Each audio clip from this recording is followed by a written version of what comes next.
Salut! J'espère que vous allez bien, en tout cas moi je vais bien. Puis aujourd'hui ça va être un peu différent de ce qu'on fait d'habitude. Parce qu'habituellement je vous raconte des histoires qui viennent de ma tête. Aujourd'hui je vous raconte une histoire qui vient du web. En fait je l'ai découvert récemment et j'étais pas conscient que c'était un des plus grands mystères d'Internet. Donc peut-être que vous avez déjà entendu parler, mais j'avais quand même envie de vous partager l'ensemble de l'histoire. C'est l'histoire d'un homme nommé John Trent.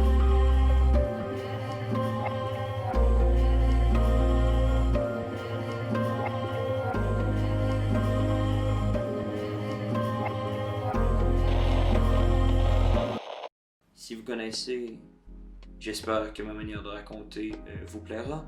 Et si vous ne connaissez pas, eh bien ça me fera plaisir de vous introduire à ce personnage sans pareil. En fait, tout commence le 15 janvier 2015, dans une partie de CSGO. Vous avez probablement déjà quitté la vidéo, si c'est pas le cas, restez, parce que même si c'est la pire prémisse que vous avez entendue, ça devient meilleur. Donc, dans une partie de CSGO, un joueur du nom de XDollar676 rencontre pour la première fois John Trent. En fait, c'est à l'aide du chat public qu'ils vont converser, et c'est John Trent lui-même qui ouvre la discussion. Bonjour tout le monde, je suis John Trent. Vous n'avez sûrement pas entendu parler de moi, mais je pourrais affecter la vie de vous tous. Avec tout ce qui se dit sur internet, on fait pas trop attention, et Dollar non plus, il prend ça un peu à la blague et entame une discussion. Sauf que John Trent, lui, reste très premier degré.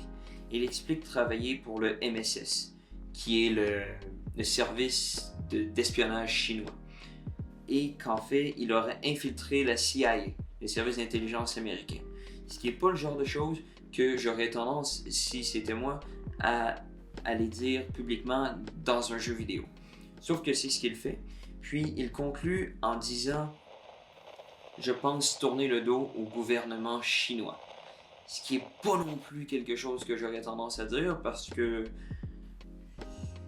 dans la liste des gouvernements que je voudrais pas me mettre à dos, les Chinois sont pas loin de premier. Donc c'est à peu près tout, sauf que Dollar va sauvegarder la partie, par simple habitude de sauvegarder l'ensemble de ses parties pour les revisionner plus tard. Puis on n'entendra plus vraiment parler de John Trent parce que c'est simplement une discussion dans un jeu vidéo qui veut pas dire grand chose, et ce, jusqu'au 11 décembre 2015. Ça c'est en fait la date où réellement John Trent va se faire connaître et devenir ce qu'il est aujourd'hui.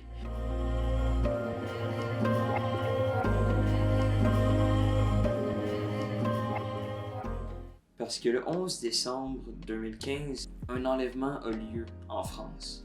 Dans un petit café vers l'heure du dîner, une vanne arrive et s'arrête. Deux hommes cagoulés en sortent et attrapent un homme qui est en train de partager un café avec un ami et l'embarquent dans le van et disparaissent aussi vite qu'ils sont arrivés.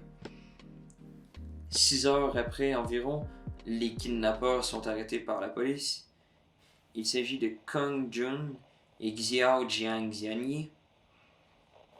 Et la victime, elle, est ramenée au poste de police et un premier rapport est effectué. Le rapport mentionne, comme vous l'aurez probablement deviné, le nom de John Trent. En soi, on y dit que la victime a quelques séquelles physiques mais devrait reprendre le cours de sa vie dans les plus brefs délais. Sauf que très rapidement, en moins de quelques heures, le nom de John Trent est modifié pour un autre, celui de Ryan Wu. Et c'est ce nom-là qui va être partout dans les médias, les journaux, la plupart des discussions sur Twitter vont comporter le nom de Ryan Wu. Sauf que quelques minutes, quelques heures à notre époque, c'est bien assez long pour que les gens aient flairé que quelque chose tourne pas rond. En fait, on se demande qui est John Trent et pourquoi son nom s'est retrouvé mêlé à cette affaire. Sur les réseaux sociaux, on en parle un peu, mais c'est sur Reddit que la discussion la plus importante et les témoignages les plus pertinents vont se retrouver.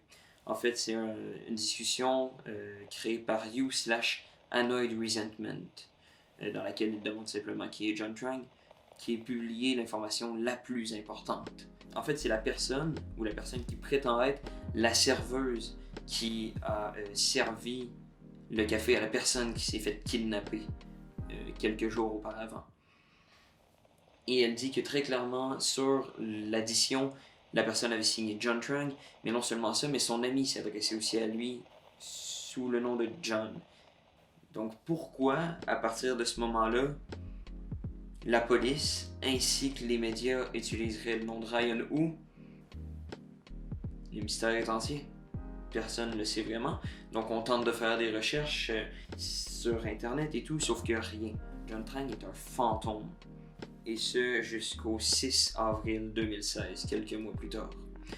Dallor, qui est aux États-Unis, entend parler de la nouvelle et publie sur YouTube son échange avec John Trang qu'il avait eu plus d'1 an avant ce moment-là sur CSGO.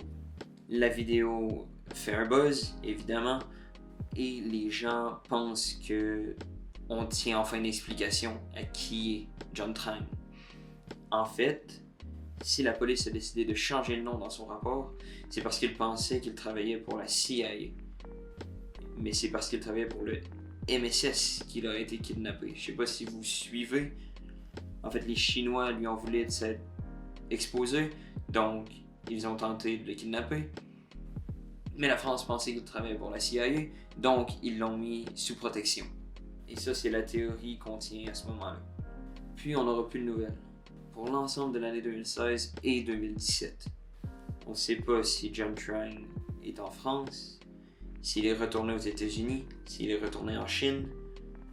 On ne sait pas s'il est en vie, et on ne sait même pas s'il est réel. Mais une chose est sûre, c'est que le mythe est né.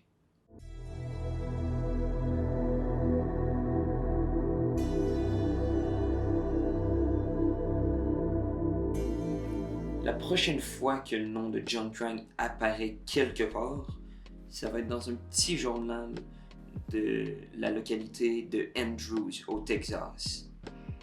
Et il y a un changement notoire dans le ton de la narrative à ce moment-là, parce que John Trang serait devenu apiculteur. Enfin. L'article, qui est une forme d'interview avec un soi-disant John Trang, explique qu'il pratique ce hobby depuis un certain temps et voudrait en faire sa profession. Il n'y a aucune mention de son passé, on est très loin de la théorie de l'agent double, sauf que les gens croient tout de même que c'est John Trang qui se serait reconverti dans sa longue période d'absence. Mais cette fois-ci, on n'aura pas à attendre longtemps pour avoir des nouvelles. Ou assumer qu'on aurait eu des nouvelles. Parce qu'en août de la même année, un homme est arrêté, sauf que son nom n'est pas divulgué. Il est arrêté pour nudité publique et vandalisme. En fait, il a fait un graffiti qui ressemble à ceci. Donc c'est assez clair. Fuck America, fuck China, fuck Ryan Hu. Mais les gens vont supposer que c'est John Trang, parce qu'on ne dévoilera pas son nom, mais aussi parce que le fait d'avoir une colère telle envers Ryan Hu autant d'années plus tard semble pouvoir s'incruster dans l'histoire de John Trang. Mais par la suite, à nouveau, silence radio. Aucune nouvelle jusqu'à la fin de 2018 et pour l'année 2019. La prochaine fois qu'on en entendra parler, c'est au début de l'année 2020, le 18 février. Et à ce moment-là, on a un peu de lumière qui vient éclairer dans le brouillard de mystère qui s'installe autour du nom. En fait, il s'agit d'un clip audio intitulé interviewtrang.mp3.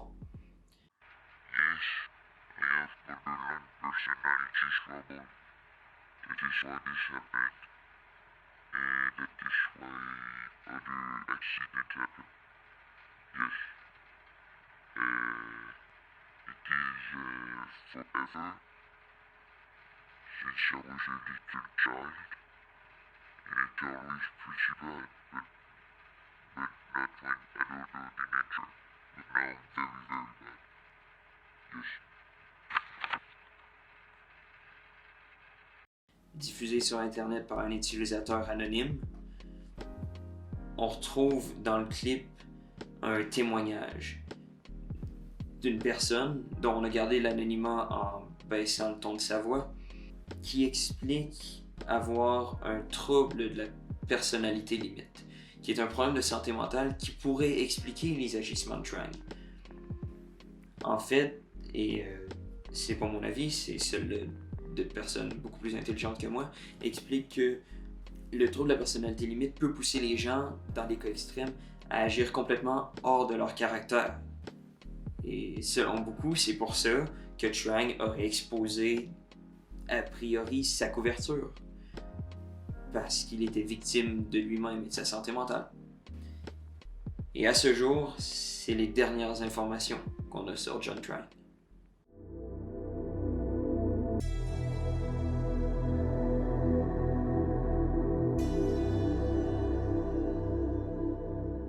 Aujourd'hui, on est le 4 janvier 2021. Ça fait bientôt 1 an qu'on n'a plus de nouvelles de John Trang. Et ce casse-tête semble toujours incomplet. Et c'est pour partager avec vous cette histoire. C'est très intéressante et j'espère que vous pensez aussi. Si c'est le cas, je vous invite à aimer la vidéo, vous abonner, la cloche, tout le tralala. Et à bientôt dans une prochaine